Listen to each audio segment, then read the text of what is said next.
Hello. हाँ बच्चों, good evening. चलिए देखिए, सुनिए बच्चों, अपने कल आयनिक इक्विलिब्रियम स्टार्ट किया था। कल हमने एक क्लास अपन ने ले लिया बच्चों, है ना।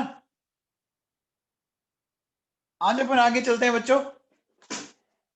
देखिए, मैं आज ले रहा हूं अरेनियस आयोनिक। ठीक है बच्चों, ये अरेनियस आयोनिक थ्योरी क्या है, इसको समझने की कोशिश कीजिए आप। देखो बच्चों, सुनो क्या कहता है। जब भी किसी इलेक्ट्रोलाइट को आप ना वाटर में डिसोल्व करेंगे तो दो टाइप के आयन मिलते हैं बच्चों। One is cation and other is A9. मिलते हैं बच्चों। अब देखो, केटाइन क्यों बोला, क्योंकि ये कैथोड की तरफ जाता है। और एनाइन क्यों बोला, क्योंकि वो एनोड की तरफ जाता है। देखिए, मैं एग्जांपल्स एक्सप्लेन करने की कोशिश करता हूं। जैसे देखो बच्चों, ये Na, ठीक है बच्चों। जैसे आपने इसको क्या किया, वाटर में डिसोल्व किया बच्चों, तो ये दो आइंस में टूट गया बच्चों। दिख रहा है Na प्लस और आप मुझे बताओ बच्चों, इलेक्ट्रिक फील्ड में Na प्लस किधर जाएगा। जिस पे पॉजिटिव चार्ज होता है वो किधर जाता है। जिस पे पॉजिटिव चार्ज होता है वो किस साइड जाता है बच्चों। नेगेटिव साइड, मतलब कैथोड की तरफ जाता है बच्चों। तो कैथोड की तरफ जाता है तो कैथोड का उठाया कैट और पीछे लगा दिया आयन, इसको बना दिया केटायन। ठीक है। अब देखो बच्चों, अगली बात अगर अपन करें, अगली बात अगर मैं आपसे बोलूं कि देखिए, मेरे पास ये MgSO4 है। ठीक है बच्चों, ये मिला। आ गया समझ में बच्चों। इसी तरह से देखो बच्चों, मैंने ये लिया Al2SO4 की होल थ्राइस, है ना बच्चों। क्या मिला, 2Al plus 3 and 3SO4 minus 2। बोलो बच्चों, ये मिला कि नहीं मिला।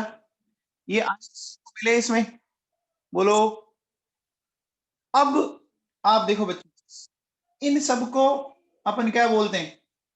ये बच्चों आपके कैथोड की तरफ जाएंगे, ये एनोड की तरफ जाएंगे, जाएंगे ना बच्चों। तो कैथोड की तरफ जो जाएंगे उनको केटाइन बोलेंगे, और जो एनोड की तरफ जाएंगे उनको एनाइन बोलेंगे। आगे बात सुनो बच्चों, बोलो। तो यहां तक तो मेरे हिसाब से कहीं कोई दिक्कत नहीं है आप लोगों को, ठीक है ना। अब देखो बच्चों, एक बात सुनो। आप अगर देखो बच्चों, यहां टोटल आयंस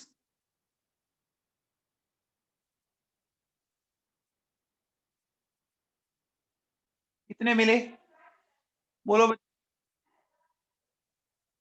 टोटल आयंस कितने मिल रहे हैं बताइए बच्चों। देखिए, यहां मिल रहे हैं बच्चों 3, यहां मिल रहे हैं और यहां मिल रहे हैं 5। मिल रहे हैं कि नहीं मिल रहे बच्चों, बोलो। मिल रहे हैं। अब देखिए बेटा, अगर मैं इस तरह से चलूं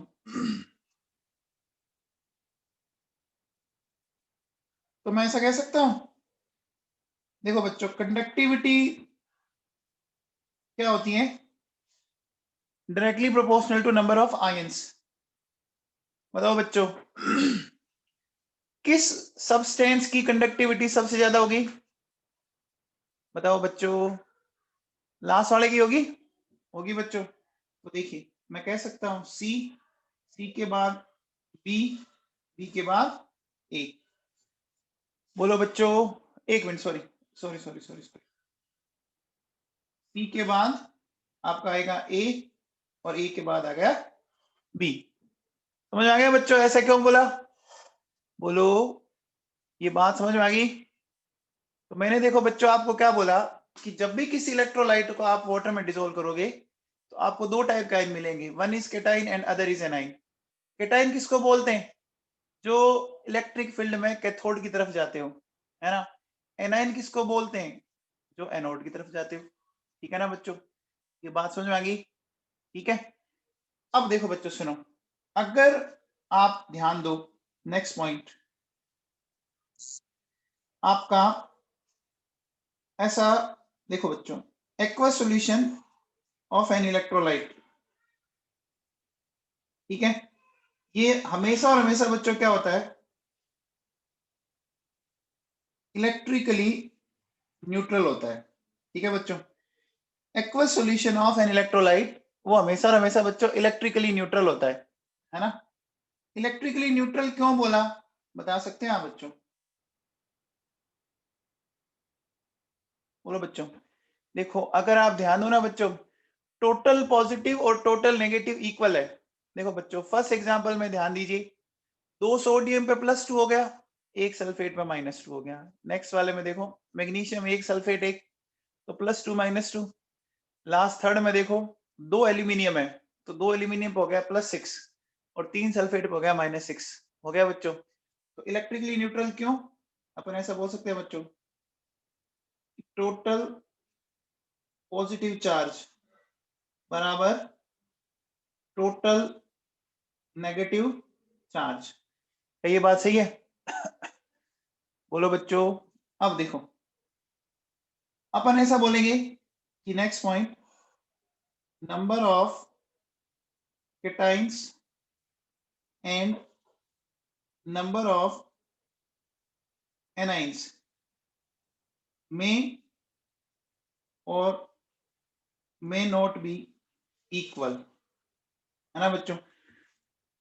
आपके नंबर ऑफ केटाइंस और नंबर ऑफ एनाइंस बराबर भी हो सकते हैं और नहीं भी हो सकते। जैसे देखो बेटा ये 3 एग्जांपल है आपके सामने, तो किस एग्जांपल में नंबर ऑफ केटाइन और नंबर ऑफ एनाइन बराबर है?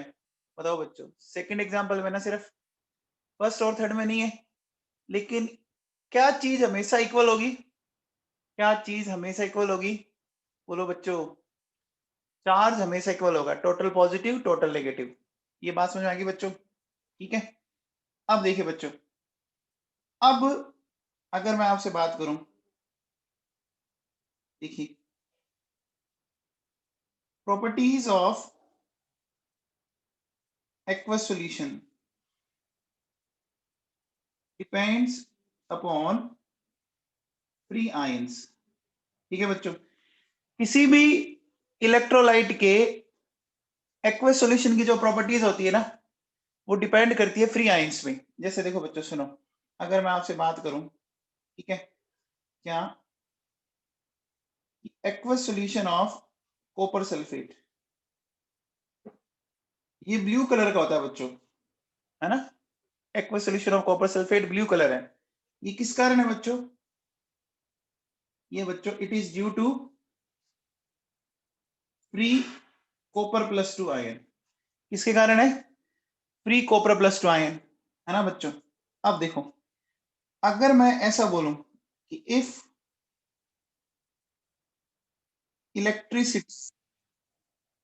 Electricity is passed through aqueous copper sulfate solution, ठीक है, तो आपका बोलो क्या होगा? ये जो क्या हो जाएगा बच्चों, कलरलेस सॉल्यूशन में कन्वर्ट हो जाएगा। ऐसा क्यों हुआ मैं समझाता हूं। देखो बच्चों, कॉपर सल्फेट का एक्वस सॉल्यूशन ब्लू कलर का होता है, लेकिन अगर आपने उसमें इलेक्ट्रिसिटी पास कर दी तो वो कलरलेस हो जाएगा। रीजन समझो। देखो बच्चों, जैसे ही आपने इसमें, है ना बेटा, इलेक्ट्रिसिटी पास की, तो अब क्या होगा बताओ बच्चों, आप बताइए। कैथोड पर कौन सा आयन चले जाएंगे? बोलो बच्चों, कॉपर +2 आयन जाएंगे। उन्होंने वहां जाके 2 इलेक्ट्रॉन लिए और कन्वर्ट हो गया कॉपर के अंदर। ये बात क्लियर है? अब मुझे बताओ, मैं ऐसा बोल सकता हूं, now in solution free Cu+2 ions are not present means blue color will not be there. बोलो, क्या ये बात सबको समझ में आई? बोलो बच्चों, ये लाइन समझ में आई क्या कि कॉपर सल्फेट के एक्वस सॉल्यूशन में अगर आपने इलेक्ट्रिसिटी पास कर दी तो उसका ब्लू कलर गायब हुआ। क्यों? क्योंकि सॉल्यूशन में कॉपर प्लस आयन ही नहीं है। अब देखो बच्चों सुनो, अगर मैं आपसे बात करूं एक्वस सॉल्यूशन ऑफ NaCl, ठीक है बच्चों, ये न्यूट्रल होता है ना। एक्वस सॉल्यूशन ऑफ NaCl जो बच्चों क्या है, न्यूट्रल है। क्यों है वो अभी बात करते हैं अपन। देखो बच्चों कैसे, सुनो, ये मेरे पास बच्चों NaCl है, ठीक है। अब इस NaCl को जब आपने वाटर कर रखा है ना बच्चों, तो वाटर में डिसॉल्व करने पे बच्चों ये इस तरह से टूट जाता है क्या? बोलो बच्चों, ये तो सबको पता है, ये तो सबको पता है। विश्वजीत सिंह जी, पता है क्या ये? विश्वजीत सिंह जी,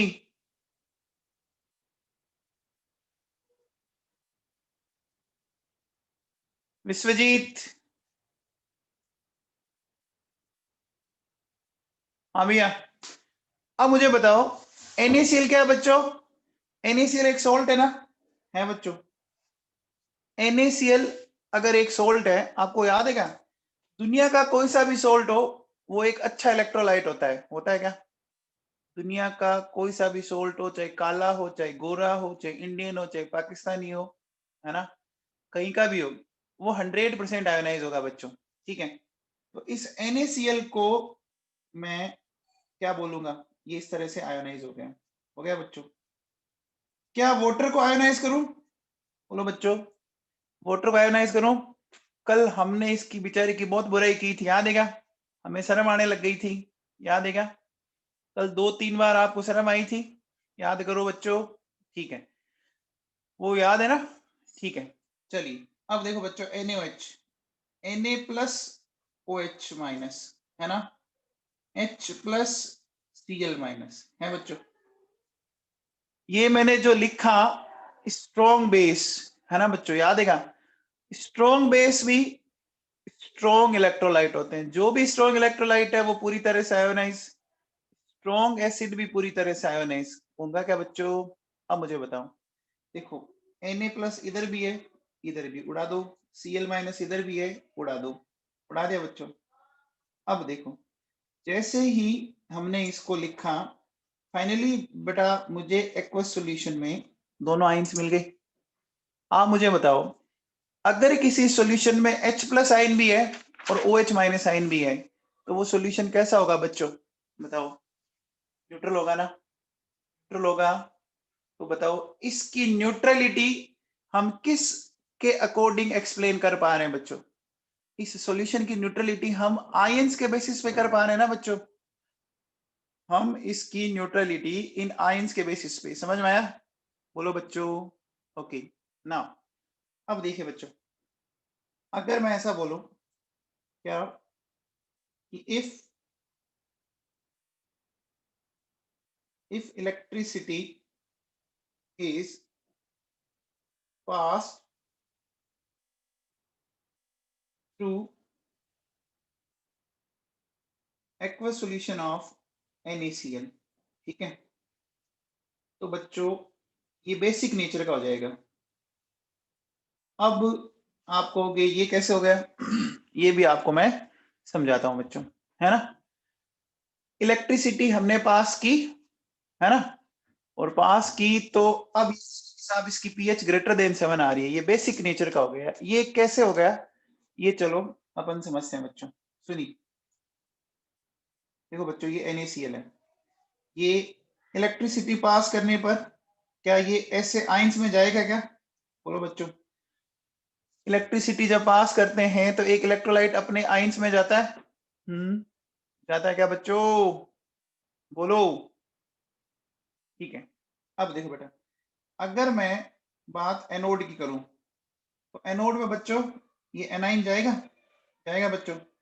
ये एनाइन वहां गया, उसने एक इलेक्ट्रॉन लूज किया, वो क्लोरीन की फॉर्म है। अच्छा, क्लोरीन कौन सी फिजिकल स्टेट में मिलता है बच्चों आपको? क्लोरीन कौन सी फिजिकल स्टेट में मिलता है? गैसियस फेज में। तो ये तो यहां से फुर कर जाएगा। बोलो बच्चों, फुर। अब बचा कौन? देखो, अब हमें चलना है कैथोड के ऊपर। तो कैथोड के ऊपर Na+ वो जाएगा, इलेक्ट्रॉन लेगा और कन्वर्ट हो गया सोडियम के अंदर। समझ में आया? बोलो बच्चों, ये बात आपके दिमाग में बैठी?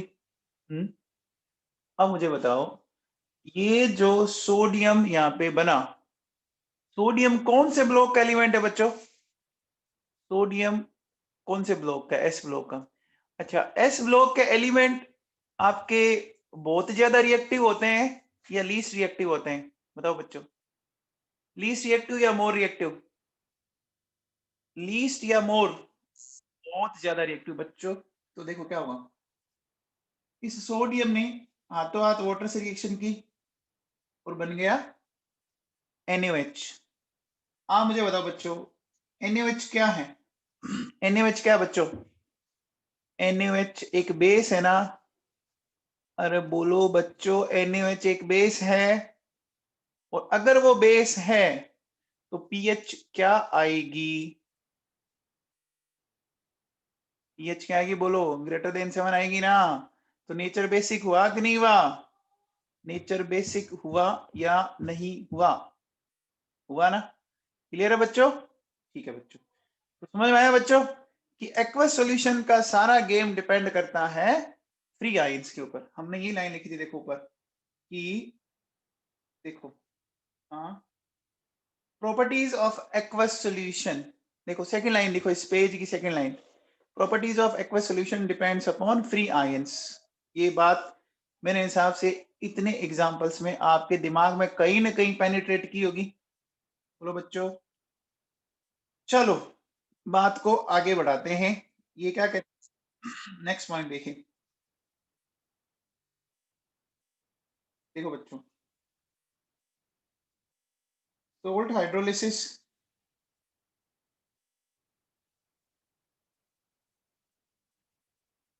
Neutralisation and ionic reactions can be explained by this theory। ठीक है बच्चों, salt hydrolysis, neutralization reaction and ionic reaction can be explained by this theory। is it clear? बोलो बच्चों, हम सोल्ट हाइड्रोलिसिस को, न्यूट्रलाइजेशन को, ये बच्चों ये जितनी भी रिएक्शंस है ना बच्चों, उनमें सारों में आयंस आएंगे। मैं पढ़ाऊंगा आपको आगे सोल्ट हाइड्रोलिसिस और क्या है बता दूंगा।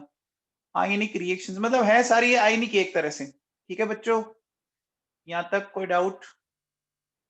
ये रिएक्शंस अपन आगे पढ़ेंगे, बता दूंगा मैं आपको कि सोल्ट हाइड्रोलिसिस और क्या क्या होता है। ठीक है, चलो बच्चों, अब अपन एक नए टॉपिक में एंट्री मारते हैं बच्चों।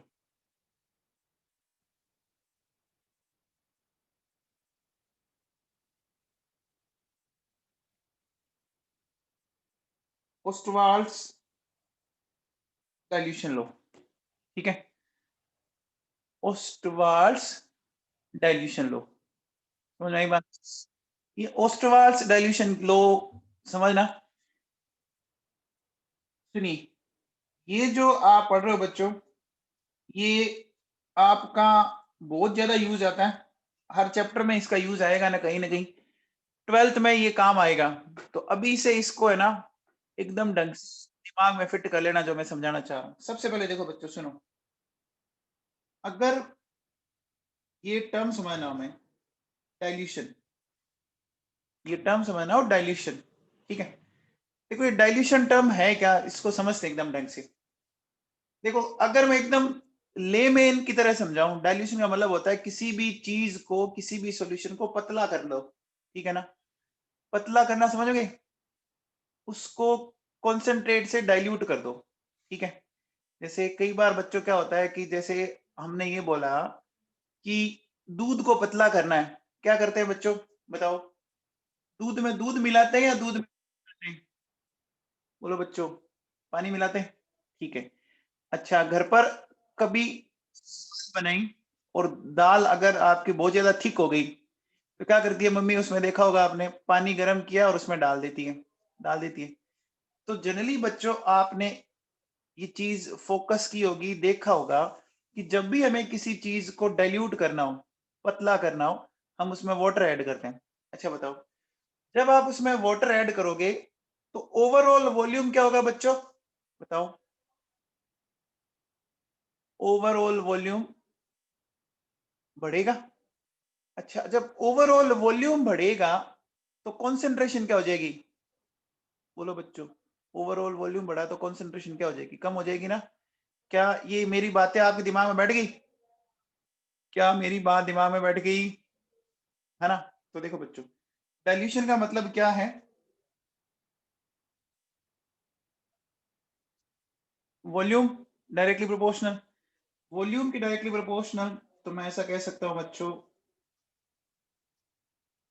कॉन्सेंट्रेशन ऑफ सॉल्यूशन के inversely proportional. Is it clear?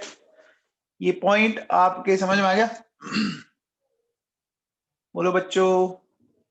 अब देखो बेटा सुनो, अब क्या होता है,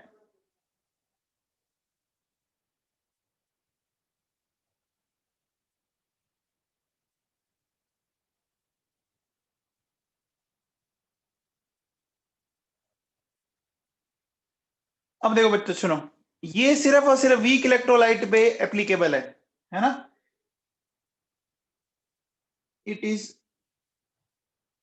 not applicable on strong electrolyte, ठीक है ना? स्ट्रॉन्ग इलेक्ट्रोलाइट पे ये लगेगा नहीं फंडा। क्यों नहीं लगेगा? बिकॉज दे आर 100%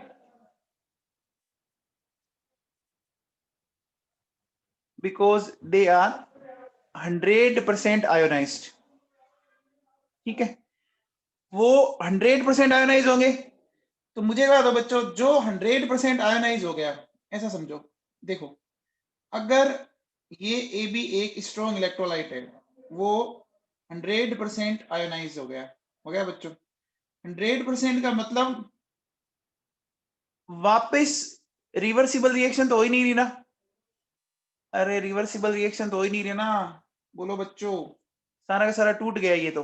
अब देखो, एक अगर मैं ऐसा लेता हूं कि वो वीक इलेक्ट्रोलाइट है, तो वो इस तरह से जा रहा है, देखो बच्चों, ए प्लस एक्वस स्टेट में और B minus B aqueous state में। क्या ये बात समझ में आई? बोलो बच्चों। अब देखो, हम इस चैप्टर का क्या नाम दिया बच्चों? बताओ, हमने इस चैप्टर का क्या नाम दे रखा है? Ionic equilibrium. अब आप ध्यान दीजिए, ये जो मैंने एक इक्विलिब्रियम लिखा आपके सामने, नीचे देखिए कि इक्विलिब्रियम लिखा है, इसमें आप क्या देख रहे हो बच्चों? जो आयंस हैं वो आपके, देखो आयोनाइज्ड जो पार्ट है वो अनआयोनाइज्ड पार्ट के साथ इक्विलिब्रियम स्टेट में है कि नहीं है? बोलो बच्चों, आयोनाइज्ड पार्ट अनआयोनाइज्ड पार्ट के साथ इक्विलिब्रियम स्टेट में, आयंस इक्विलिब्रियम स्टेट में, इसलिए इसका नाम पड़ गया बच्चों ionic equilibrium. Is it clear? बोलो बच्चों, इज इट क्लियर? बोलो। ठीक है, तो देखो, ये तो क्या है? ये तो है बच्चों अनआयोनाइज्ड पार्ट,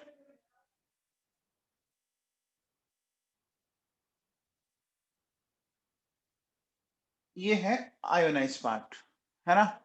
तो आपने क्या देखा बच्चों? आयोनाइज्ड पार्ट और अनआयोनाइज्ड पार्ट के बीच में एक इक्विलिब्रियम एस्टेब्लिश हो रखा है, इसीलिए अपने इसको आयनिक इक्विलिब्रियम बोला है। अच्छा, ये वीक और स्ट्रॉन्ग वाला समझ में आया?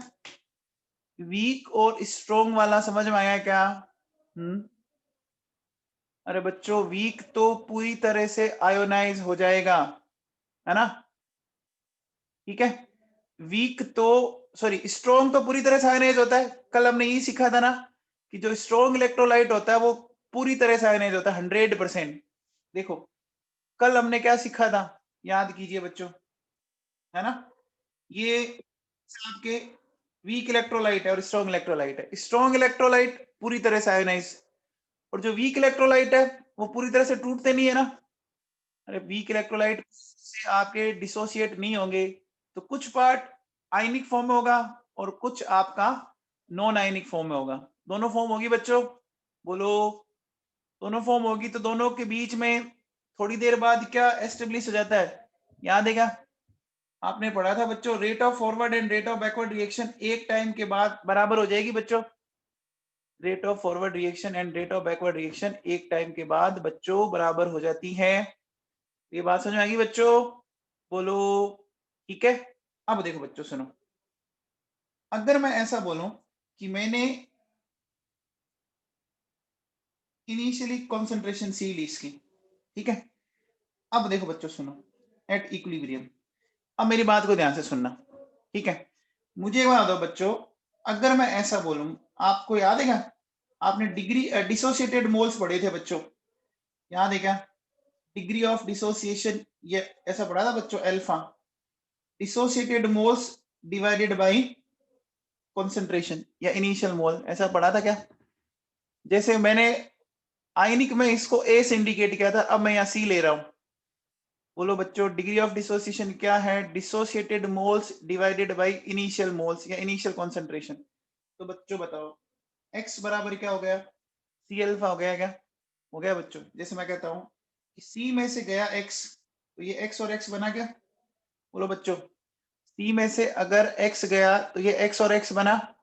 ये सबको समझ में आ गया क्या, अरे इनकी स्टोइकियोमेट्री 1 1 है। विश्वजीत सिंह जी आपको समझ में आया कि नहीं आया, विश्वजीत सिंह जी आ गया। अब देखो बच्चों, इस x की जगह क्या मैं ये सी अल्फा लिख सकता हूं क्या,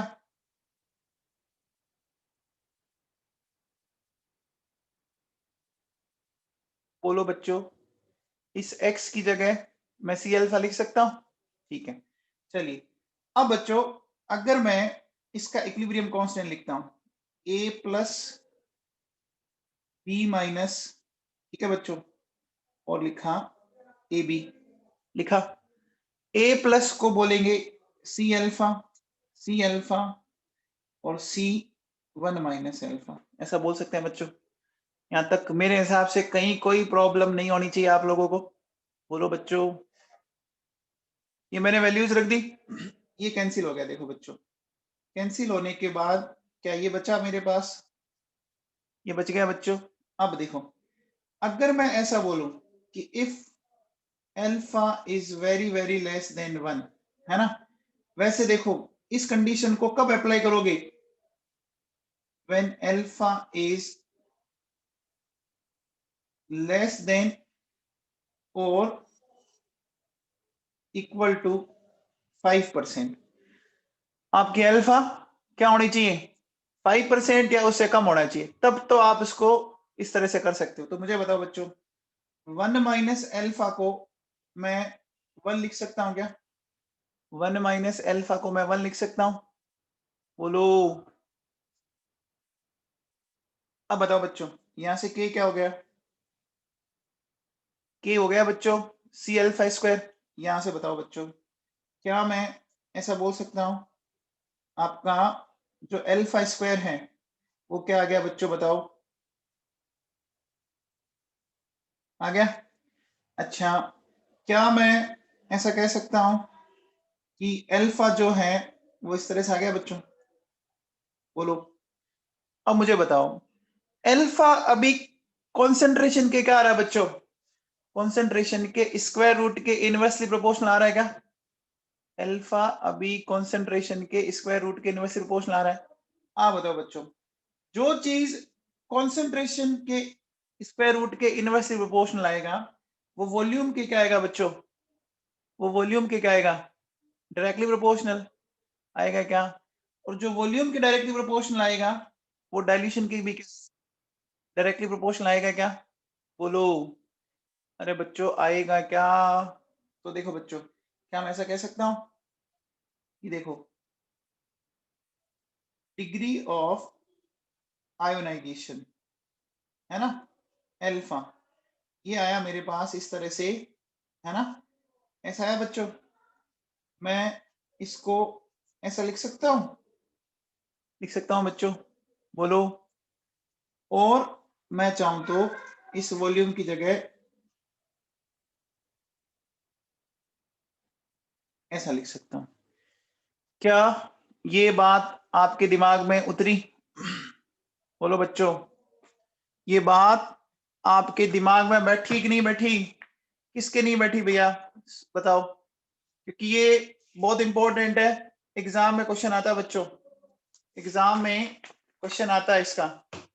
बैठ गई क्या, बैठ गई सबके, विश्वजीत सिंह जी आपके बैठी, बोलो बच्चों, विश्वजीत सिंह जी, ठीक है। तो मैं ऐसा कह सकता हूं, देखो बच्चों, आपने क्या देखा, अल्फा जो है ना वो कॉन्सेंट्रेशन का आ रहा है इनवर्सली प्रोपोर्शनल। अब कॉन्सेंट्रेशन के स्क्वायर रूट के इनवर्सली प्रोपोर्शनल है, तो वॉल्यूम की डायरेक्टली प्रोपोर्शनल। ऊपर देखो जो मैंने पहला स्टेटमेंट लिखा था ना, उसको ध्यान से पढ़ो और उससे कोरिलेट करते जाओ आप, है ना। ये बात सबको समझ में आ गई बच्चों। तो मैं ऐसा कह सकता हूं कि देखो बच्चों, अपन कह सकते हैं क्या कि फॉर वीक इलेक्ट्रोलाइट, है ना, degree of ionisation is directly proportional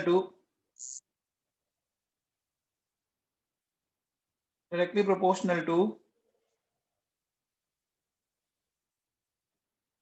square root of dilution or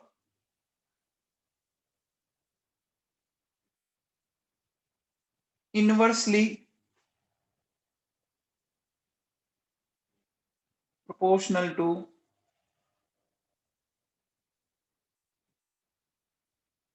square root of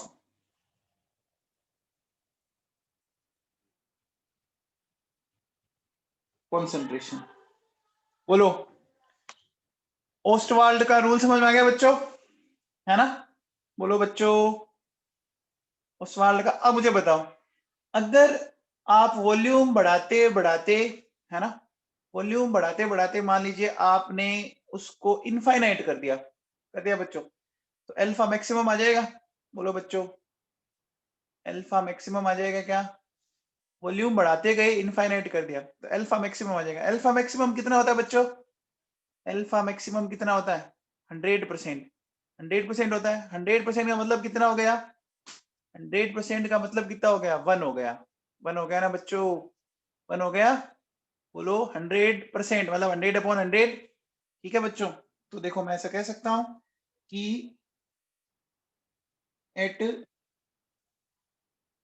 infinite dilution, ठीक है, अपन क्या बोलेंगे बच्चों, अल्फा जो है वो क्या हो जाएगी बच्चों, 1 हो जाएगी। आगे बात सुन, बोलो बच्चों, तो इसका मतलब ये होगा बच्चों, देखो सुनो, आप ऐसा बोलोगे कि डाइल्यूशन आप बढ़ाओ, ठीक है, तो अल्फा ऑफ वीक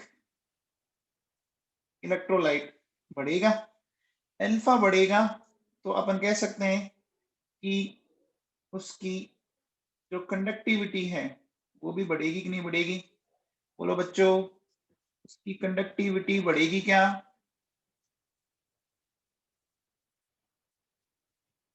बढ़ेगी बच्चों। अब देखो बच्चों सुनो, ध्यान देना, अगर मैं डाइल्यूशन बढ़ाता हूं, ठीक है बच्चों, तो देखो क्या होगा, अगर वो स्ट्रॉन्ग इलेक्ट्रोलाइट है, ठीक ठीक है बच्चों, अगर वो स्ट्रॉन्ग इलेक्ट्रोलाइट है तो स्ट्रॉन्ग इलेक्ट्रोलाइट का तो बच्चों अल्फा पहले से ही 100% है ना। अरे बोलो बच्चों, स्ट्रॉन्ग इलेक्ट्रोलाइट का तो अल्फा पहले से ही मैक्सिमम है ना। तो देखो बच्चों, अल्फा में तो कोई चेंज नहीं आएगा, नहीं आएगा। लेकिन बच्चों क्या होगा, देखो मोबिलिटी ऑफ आयंस बढ़ जाएगी ना। बोलो बच्चों, मेरी बात को समझने की कोशिश करना आप। देखो मैंने क्या बोला, स्ट्रॉन्ग इलेक्ट्रोलाइट किसको बोलते हैं, जो पहले से ही क्या हो, पूरी तरह से आयोनाइज हो। अब मुझे एक बात बताओ बच्चों, अगर किसी बच्चे के 100 में से 100 मार्क्स आ गए तो कुछ मार्क्स और आ सकते हैं क्या। बोलो बच्चों, कुछ मार्क्स और आ सकते हैं। अब क्या आएंगे, आगे मैक्सिमम जितने आने थे आगे बच्चों। अब देखो ये मोबिलिटी वाला कंसेप्ट है ना, वो मैं आपको समझाता हूं। देखो अगर वो वीक इलेक्ट्रोलाइट है, अगर वो आपका वीक इलेक्ट्रोलाइट है, ठीक है बच्चों, तो वीक इलेक्ट्रोलाइट के केस में देखो क्या होगा, वीक इलेक्ट्रोलाइट के केस में आपका अल्फा भी बढ़ेगा और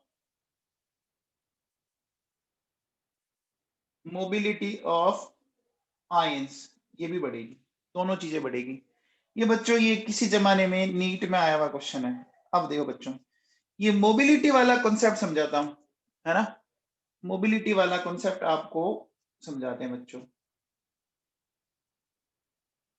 ध्यान देना। देखो बच्चों, अपन एक काम करते हैं, एक एग्जांपल लेते हैं बहुत सिंपल सा। मान लीजिए एक बंदे के पास एक साइकिल है और एक के पास BMW है, ठीक है बच्चों। तो साइकिल वाला हमारे अकॉर्डिंग वीक इलेक्ट्रोलाइट है और BMW वाला एक स्ट्रॉन्ग इलेक्ट्रोलाइट है। मानते हो इस बात को आप। बोलो बच्चों, है ना। अब मुझे एक बात बताओ, अगर साइकिल वाला और BMW वाला मान लीजिए अपने KM रोड पर दिन को चला जाए, दिन के टाइम में 12 से 2 के बीच में जब बहुत भीड़ होती है, आगे बात समझ में। तो आप मुझे बताओ उस टाइम KM रोड पे बहुत भीड़ होती है। जब बहुत भीड़ होगी तो चाहे BMW हो और चाहे साइकिल हो, दोनों को धीरे धीरे चलना पड़ेगा बच्चों, दोनों को धीरे धीरे चलना पड़ेगा। मोबिलिटी कम है, मोबिलिटी कम है, पक्का पक्का बच्चों, समझ में आ गया। अब मुझे बताओ, यही आप रात के 12 बजे चले जाओ, रात के 12 बजे KM रोड पे कोई भी नहीं मिलता आपको, कोई एक आधा बंदा मिल जाए तो मिल जाए, है ना, ऐसा होता है बच्चों। अब मुझे बताओ उस रात के टाइम में उस साइकिल वाले की भी स्पीड बढ़ी होगी जितनी बढ़ सकती है, और BMW वाले की भी स्पीड बढ़ी होगी, दोनों की मोबिलिटी बढ़ी होगी। बोलो बच्चों, बढ़ी होगी। क्या मेरी बात आपके दिमाग में बैठ गई, क्या मेरी बात आपके दिमाग में बैठ गई बच्चों, मोबिलिटी वाला कॉन्सेप्ट पक्का ना।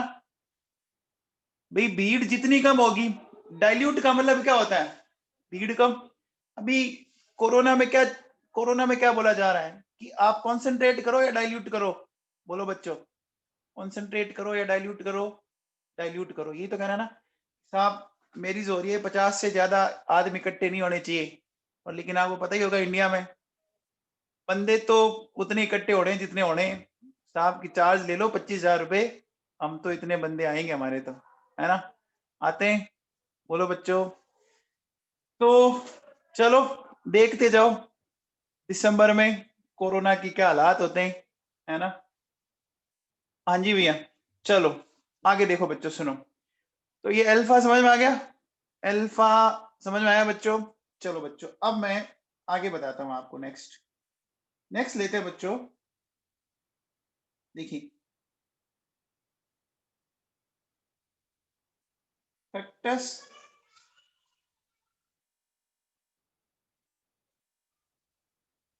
अफेक्टिंग डिग्री ऑफ आयोनाइजेशन, ठीक है बच्चों, factors affecting degree of ionisation. बोलो बच्चों, समझ में आ गया। अब देखो बच्चों सुनो, देखिए factors affecting degree of ionisation ये हमें एक्सप्लेन करना है, तो ध्यान दीजिए बच्चों। अगर मैं सबसे पहला लेता हूं बच्चों नेचर ऑफ इलेक्ट्रोलाइट। ठीक है बच्चों, विश्वजीत सिंह जी, ये मोबिलिटी वाला कंसेप्ट समझ में आ गया ना आपको? अरे विश्वजीत सिंह जी,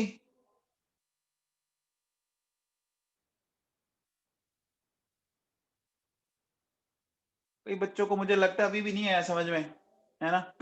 देखो सुनो, मान लो जैसे मैं कहता हूं कि ये ऐसा, सपोज मान लीजिए ये कोई एक एरिया है ना?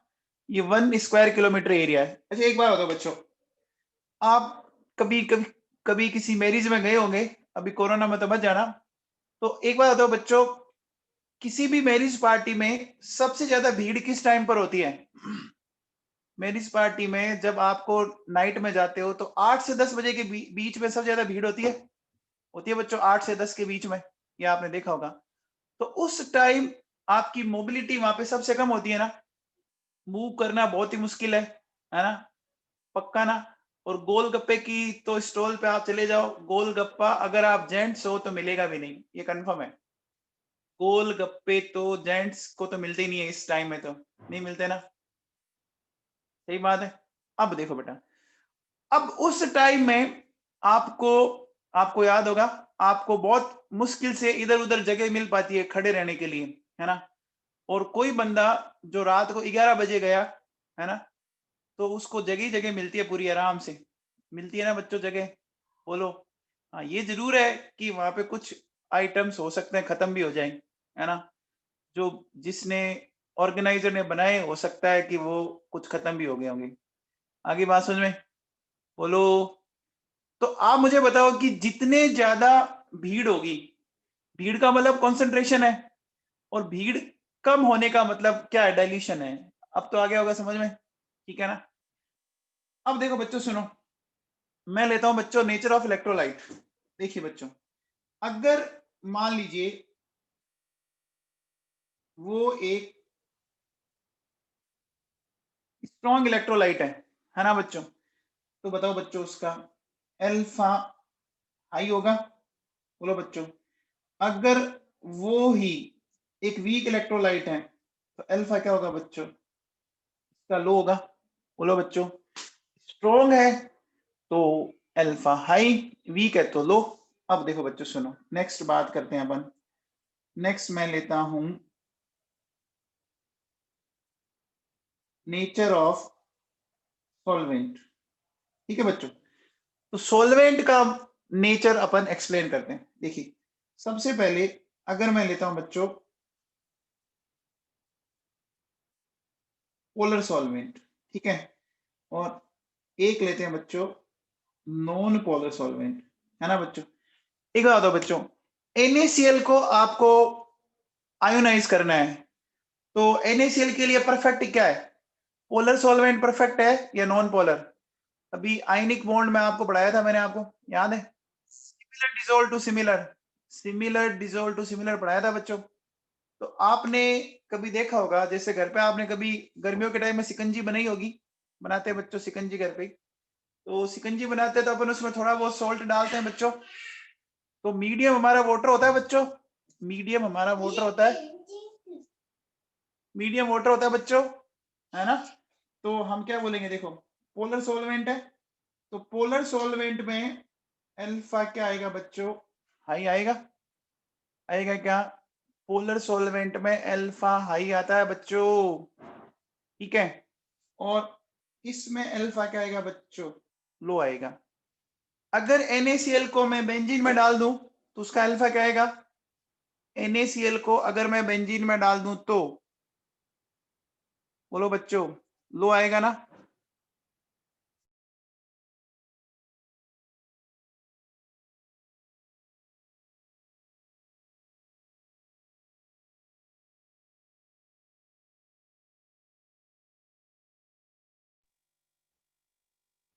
हाँ जी। फिर देखो बेटा सुनो, फिर आपने अभी ये देखा था कि डाइल्यूशन आप बढ़ाओगे। बोलो बच्चों, डाइल्यूशन जो है वो डिग्री ऑफ आयोनाइजेशन के स्क्वायर रूट के, बोलो बच्चों, है, डाइल्यूशन जो है वो डिग्री ऑफ आयोनाइजेशन के स्क्वायर रूट के डायरेक्टली प्रोपोर्शनल है। ये पढ़ा था बच्चों। एक मिनट, इसको मैंने गलत लिख दिया, सही करता हूँ। देखो हम क्या लिखेंगे कि जो डिग्री ऑफ आयोनाइजेशन है, अभी बच्चों ये मैंने प्रूव किया था।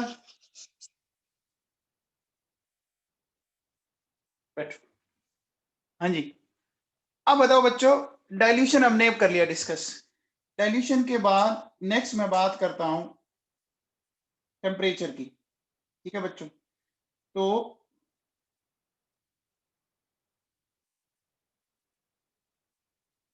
टेम्परेचर समझते हैं बच्चों। एक बात बताओ बच्चों, अगर टेम्परेचर बढ़ाऊंगा तो क्या फर्क पड़ेगा? बताओ बच्चों, टेम्परेचर अगर अपन बढ़ाएंगे तो बॉन्ड ज्यादा ब्रेक होंगे। बोलो बच्चों, टेम्परेचर अगर अपन बढ़ाएंगे तो बॉन्ड ज्यादा ब्रेक होंगे, और बॉन्ड अगर ज्यादा ब्रेक होंगे तो ज्यादा आइंस मिलेंगे, और ज्यादा आइंस मिलेंगे तो अल्फा बढ़ गया ना बच्चों। बोलो बेटा, ये बात सुन आई? आ गया? तो देखो बच्चों सुनो, अपन क्या बोलेंगे, अपन टेम्परेचर बढ़ाएंगे, मैं कह सकता हूं कि बॉन्ड ब्रेकिंग बढ़ेगी, और बॉन्ड की ब्रेकिंग बढ़ेगी तो आइंस बढ़ेंगे, और आइंस बढ़ेंगे तो अल्फा बढ़ेगा। क्या ये बात आपके दिमाग में बैठी बच्चों? बोलो, बैठ गई क्या? चलिए आगे देखो बच्चों, सुनो,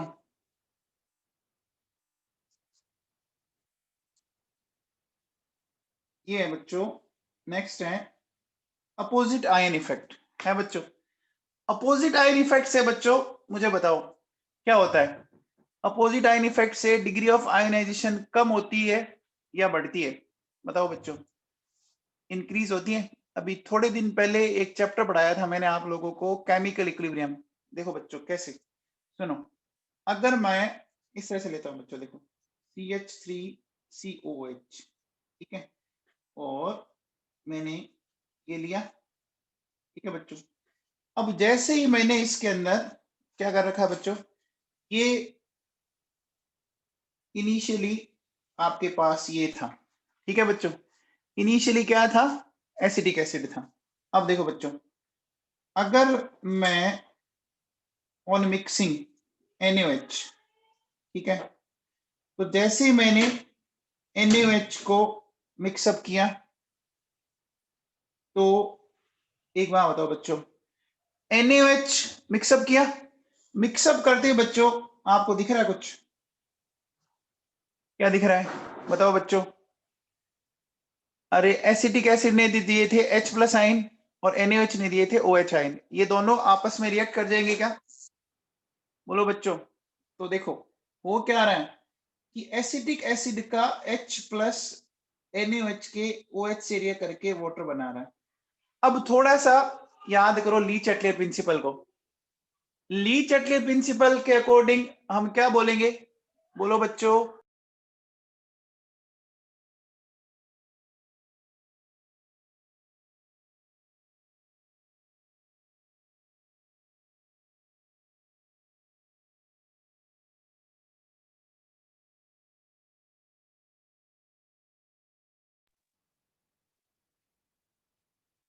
हाँ भैया, ली चटलेर प्रिंसिपल के अकॉर्डिंग क्या होगा बच्चों? बताओ। अब H+ कंज्यूम होने लग गया ना।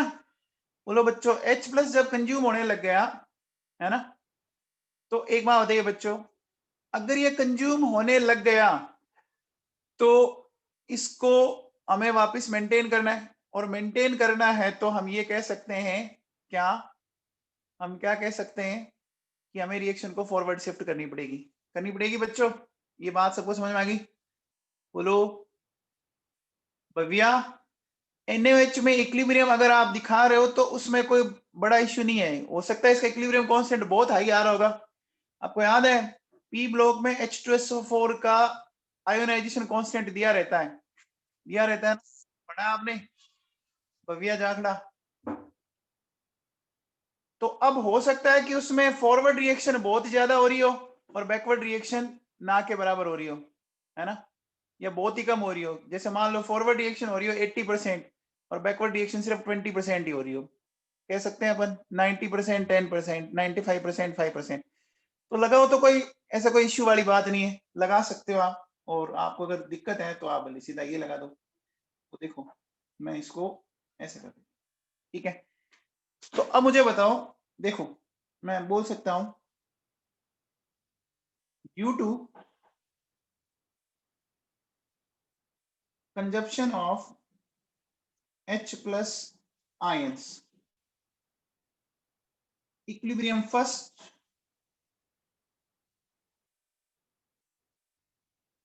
will shift in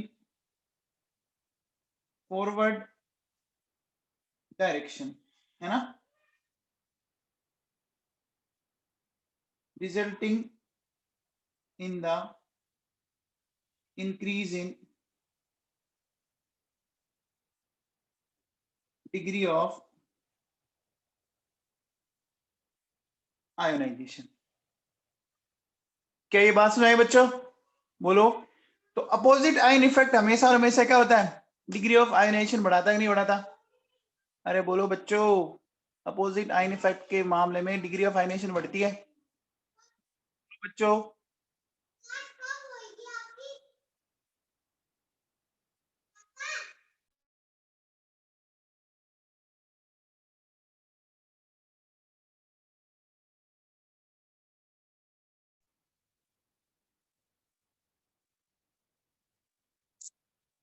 हाँ भैया, तो हमने क्या बोला, हमने ये बोला कि जब भी अपोजिट आयन इफेक्ट होगा, अपोजिट आयन इफेक्ट से क्या होगा बच्चों, आपकी डिग्री ऑफ आयनाइजेशन बढ़ जाएगी। बढ़ जाएगी, बोलो बच्चों। अरे बढ़ जाएगी, ये बात समझ में आएगी? पक्का ना? ठीक है सर। अब देखो बच्चों सुनो, अगर मैं बात करता हूं नेक्स्ट, देखिए मैं इस तरह से बोलता हूं आपको,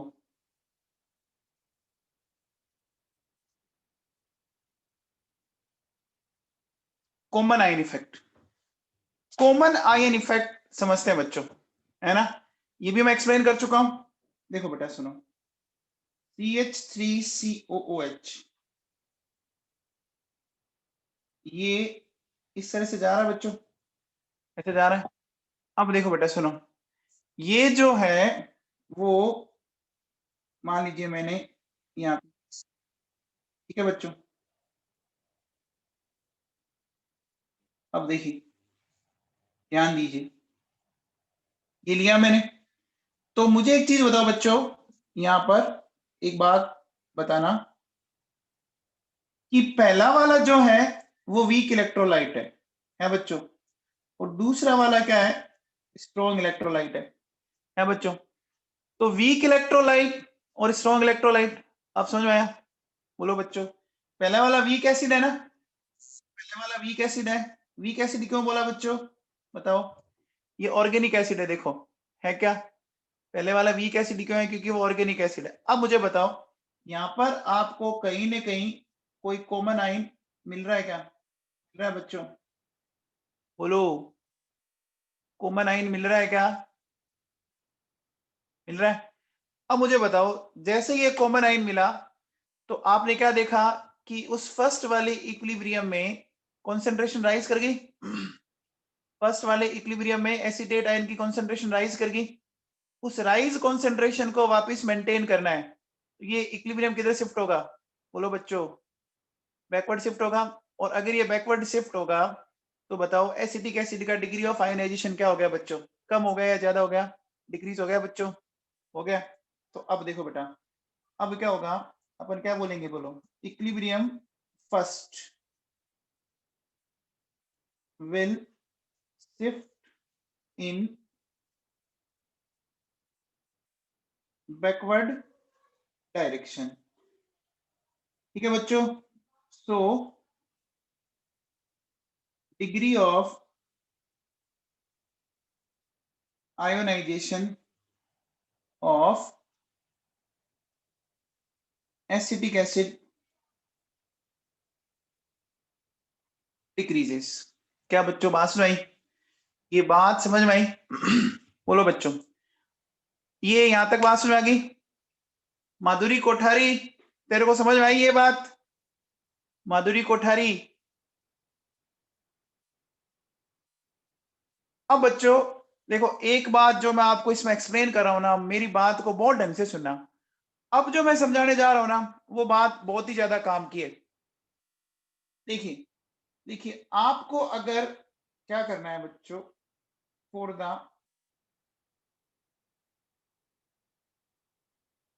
the observation of common ion effect, one electrolyte should be weak and other should be strong। ठीक है बच्चों, ये बात बहुत इंपॉर्टेंट है ना? एक इलेक्ट्रोलाइट वीक होना चाहिए, क्योंकि बच्चों जो वीक होगा उसका इक्विलिब्रियम एस्टेब्लिश होगा अच्छा भला, और स्ट्रॉन्ग का तो नहीं होगा ना। अब देखिए, अगर मैं बोलूं if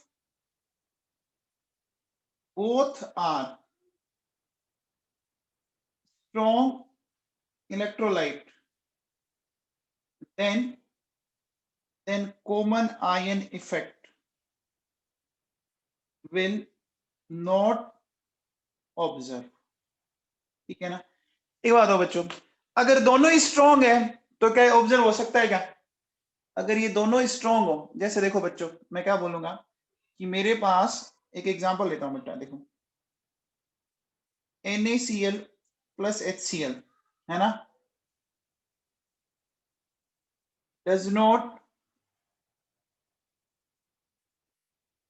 represent common ion effect because both are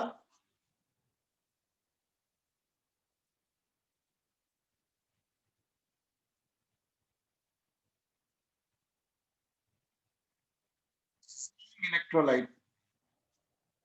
ठीक है बच्चों, क्या बोला मैंने कि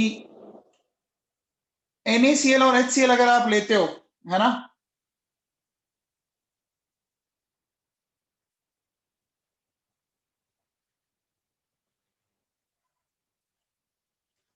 ठीक है, NaCl और HCl में बच्चों ये आपको ऑब्जर्व नहीं होगा। बताओ क्यों नहीं ऑब्जर्व होगा, बता सकते हो क्या? देखो बच्चों, NaCl तो एक सॉल्ट है, दुनिया का हर सॉल्ट एक अच्छा इलेक्ट्रोलाइट होता है, और HCl क्या है बच्चों, एक वीक एसिड है, तो इसमें भी नहीं होगा, नहीं होगा ना बच्चों। अब मुझे बताओ, अगर मैं बोलूं मैंने ये लिया, देखो HCl प्लस H2SO4 है ना, और एक मैंने लिया HCl प्लस HCl, बताओ किस में कॉमन आयन इफेक्ट ऑब्जर्व होगा? बोलो बच्चों। देखो बच्चों, फर्स्ट में तो दोनों स्ट्रॉन्ग एसिड है, ध्यान दीजिए, ये भी स्ट्रॉन्ग एसिड है, ये भी स्ट्रॉन्ग एसिड है, तो कॉमन आयन इफेक्ट ऑब्जर्व नहीं होगा। यहां देखिए बच्चों, ये वीक एसिड है, ये स्ट्रॉन्ग एसिड है, तो यहाँ पे क्या होगा, कॉमन आयन इफेक्ट ऑब्जर्व होगा। होगा बच्चों? ये बात समझ में आ गई? बोलो बच्चों। अब देखो, एक बात आप दिमाग में फिट कर लेना, जब भी कॉमन आयन इफेक्ट लगता है ना, देखो बच्चों ध्यान देना, कॉमन आयन इफेक्ट में जो आयन कॉमन है ना बच्चों, कॉमन आयन इफेक्ट में जो आयन उसकी कॉन्सेंट्रेशन तो बढ़ रही है ना। बोलो बच्चों, कॉमन आयन इफेक्ट में जो आयन कॉमन है उसकी कॉन्सेंट्रेशन तो बढ़ रही है, लेकिन जो दूसरा आयन है ना उसकी कॉन्सेंट्रेशन तो कम हो गई ना। अरे बच्चों, H प्लस की तो कम हो गई ना। क्या मेरी बात आप समझ पा रहे हैं? बोलो बच्चों। देखो, आपने एसिटिक एसिड में जब सोडियम एसिटेट मिलाया, तो एसिटेट आयन पहले से था और एसिटेट आयन आपको और मिल गया, तो ओवरऑल कॉन्सेंट्रेशन राइज कर गई, लेकिन H प्लस तो कम होगा ना, क्योंकि आप याद करो बच्चों, जब अपन केमिकल इक्विलिब्रियम में ग्राफ बनाई थी, जैसे सपोज मान लीजिए पहले 5 था, आपने मिला के उसको मान लीजिए 10 कर दिया, वापिस जब वो डिक्रीज होता है ना, तो ऐसे नहीं है कि वो 5 से नीचे चला जाएगा, वो 5 और 10 के बीच में रहता था, याद है क्या? अरे बोलो बच्चों, याद है? ऐसा पढ़ाया था मैंने। मान लो पहले आपकी कॉन्सेंट्रेशन 5 थी, आपने 5 और मिला के 10 कर दिया, बढ़ गया। अब वो उसको मेंटेन करने के लिए वापस बैकवर्ड चला, तो क्या वो 5 से कम हो जाता है क्या? अरे बच्चों, वो 5 से कम होता है क्या? याद करो, मैंने बोला था दोनों के बीच में आता है, तो 5 और 10 के बीच में आएगा, यानी वो अब 8 हो गया मान लो, तो 8 5 से तो ज्यादा ही है ना। अरे बच्चों, ये ग्राफ से एक्सप्लेन किया था, याद है क्या, केमिकल इक्विलिब्रियम में? बोलो बच्चों। तो देखो अपन क्या बोलेंगे, देखिए, during common ion effect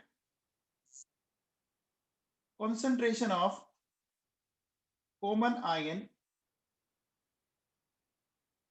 always increases, but concentration of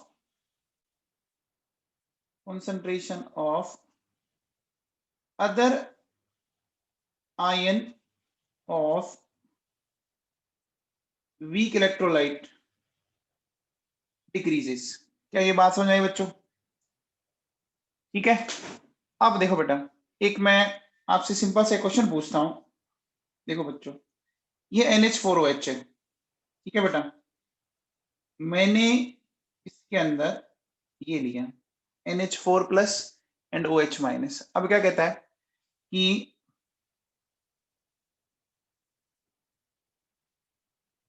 which of the following change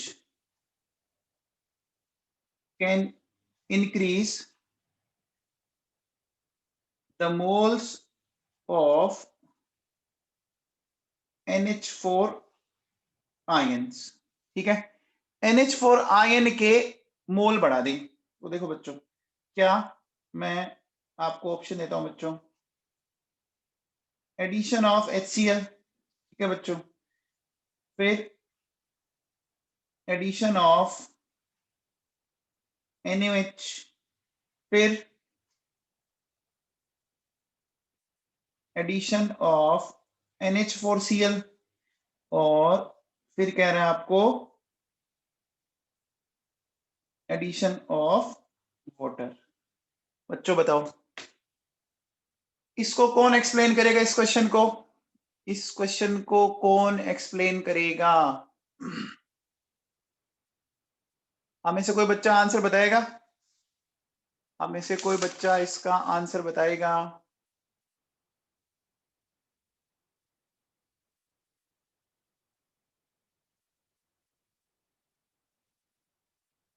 देखो बच्चों सुनो, आप में से कोई बच्चा बताएगा, आपको अमोनियम आयन की कॉन्सेंट्रेशन को राइज करना है।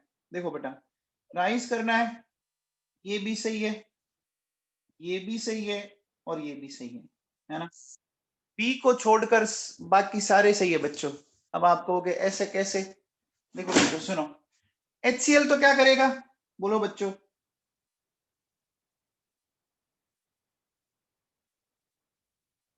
HCl कौन सा इफेक्ट देता है? HCl कौन सा इफेक्ट देता है, याद करो। ये देगा बच्चों अपोजिट आयन इफेक्ट, देगा क्या? अरे बोलो बच्चों, HCl अपोजिट आयन इफेक्ट देगा? देगा बच्चों ओड आयन इफेक्ट। अब मुझे बताओ, देखो वहां OH था और यहाँ H+ था। हाँ बच्चों, तो इन्होंने क्या किया, रिएक्शन करके हट गया। अपोजिट आयन इफेक्ट के कारण क्या होगा बच्चों, बताओ? अल्फा बढ़ता है ना, तो अल्फा बढ़ेगा, तो अल्फा बढ़ेगा तो अमोनियम आयन भी तो बढ़ेगा ना। बोलो बच्चों। अरे अल्फा बढ़ेगा तो अमोनियम आयन बढ़ेगी नहीं क्या? कॉन्सेंट्रेशन, बोलो, बात समझ में आई? अरे पहला ऑप्शन सबको समझ में आ गया क्या? बोलो भाई, विश्वजीत सिंह जी, आपको समझ में आ गया पहला ऑप्शन? विश्वजीत सिंह जी, अब देखो बेटा, ये NaOH है, तो NaOH देखो बेटा ऐसे जाता है, NaOH Na+ एंड OH- जा रहा बच्चों। क्या दिख रहा है आपको इसमें? तो बच्चों दिख रहा होगा आपको कॉमन आयन इफेक्ट, दिख रहा है बच्चों?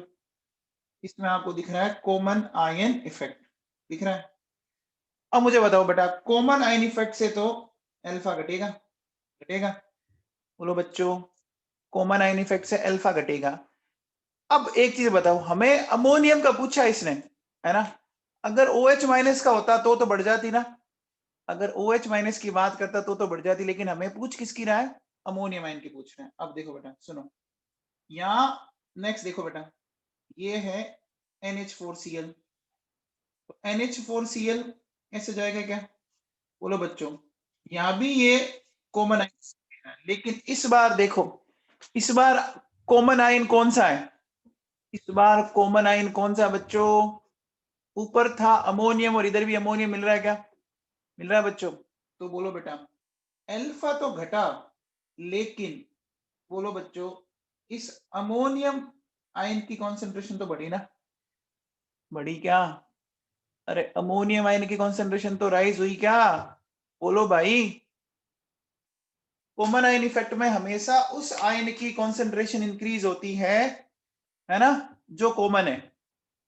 ये बात सबको समझ में आई क्या, ये बात सबको समझ में आई, अरे बोलो तीनों ऑप्शन में कोई डाउट है क्या पहले।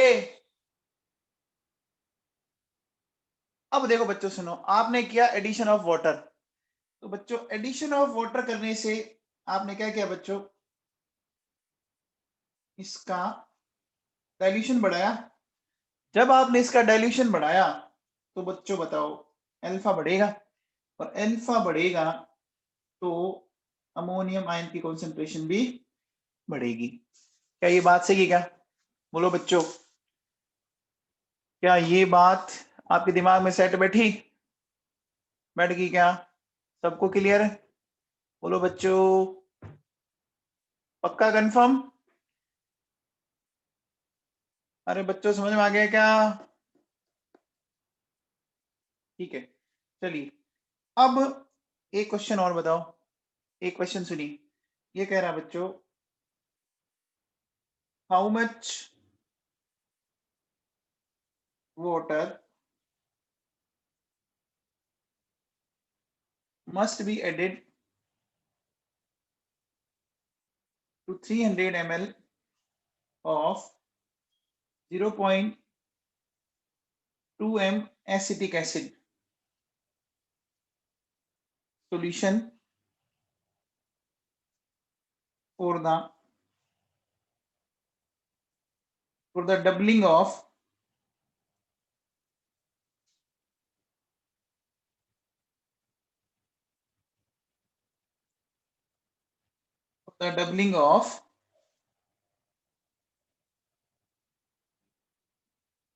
degree of ionization, ठीक है, ये क्वेश्चन बताओ बच्चों, how much water must be added to 300 ml of 0.2 m acetic acid solution for the doubling of degree of ionization, है ना, ये बताना बच्चों आपको।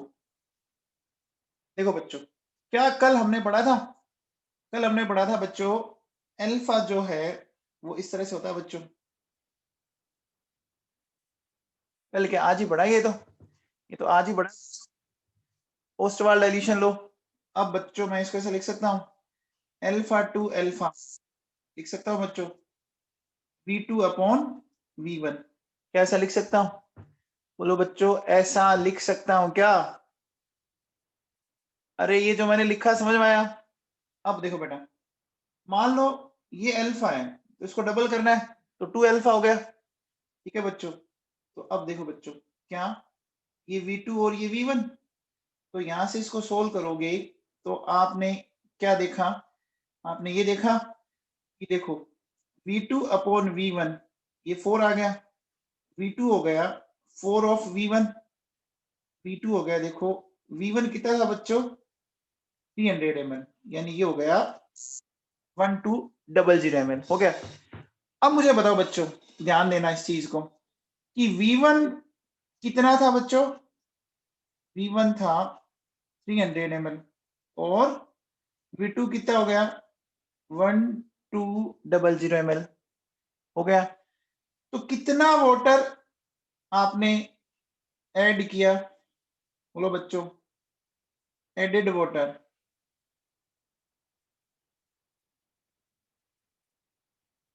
900 ml किया क्या?